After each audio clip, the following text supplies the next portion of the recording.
22 మందో మొత్తం మీద వాలంటీర్లు తొలగించారు, ఇమీడియట్ గా సస్పెండ్ చేశారు. వాస్తవానికి వాళ్ళకి ఇంకా 2 నెలల టైం ఉంది. రేపు ఏప్రిల్లో పింఛన్లు ఇవ్వాలి, మేలో ఇవ్వాలి.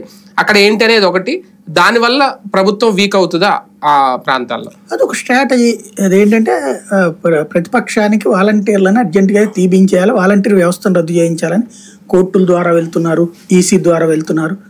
ఎట్లయినా వాలంటీర్ వ్యవస్థను రద్దు చేయించి తద్వారా ఈ 2 నెలల్లో కూడా ఇంటి దగ్గరికి సంక్షేమం అందకున్నట్టు. ఇప్పుడు జగన్కి అదే బెనిఫిట్ కాబట్టి, ఇదిగో మేము బీజేపీతో పొత్తు పెట్టేసుకున్నాం, ఇక జగన్తో అయితే ఈ వాలంటీర్ల వ్యవస్థ నడవదు, మేము వస్తే మళ్ళీ ఇవ్వగలుగుతాం కాబట్టి మీరు వాలంటీర్ కూడా వెళ్ళిపోయాడు, వాలంటీర్ కూడా మేము పీకేయించగలిగాం, మాకు ఓటేస్తేనే మీకు మళ్ళీ బెనిఫిట్స్ వస్తాయి, అప్పుడు మేము వాలంటీర్లను తెస్తాం, మా వాలంటీర్లను తెస్తాం. ఇప్పుడు వీళ్ళు ఉండకూడదు, చూసారా మీది పోయింది నోటి దగ్గర ముద్ద, ఎమోషనల్ బ్లాక్ మెయిలింగ్.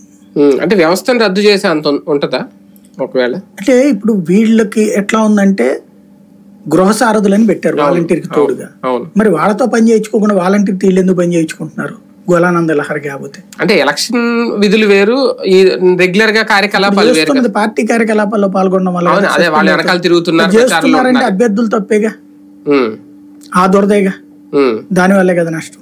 అంటే మొన్నటి వరకు తిరిగారు కాబట్టి అలవాట్లు తిరిగేస్తున్నారు వీళ్ళకి. కొంచెం మొన్నటి దాకా ఎమ్మెల్యేల వెనకాల తిరగల, ఎమ్మెల్యేలప్పుడు ఆ పాదయాత్ర గడప గడపకి జరిగినప్పుడు కూడా వచ్చారు కదా వాలంటీర్లు. ఉంది ఒక చిన్న కార్యక్రమమే కదా, రోజు వాడి ఇంటికి పోతా ఉంటాడు. ఇవాళ అకస్మాత్తుగా మార్చుకోవాల్సిన అవసరం ఏముంది? పార్టీలోకి ఎందుకు వెళ్ళాలాడు?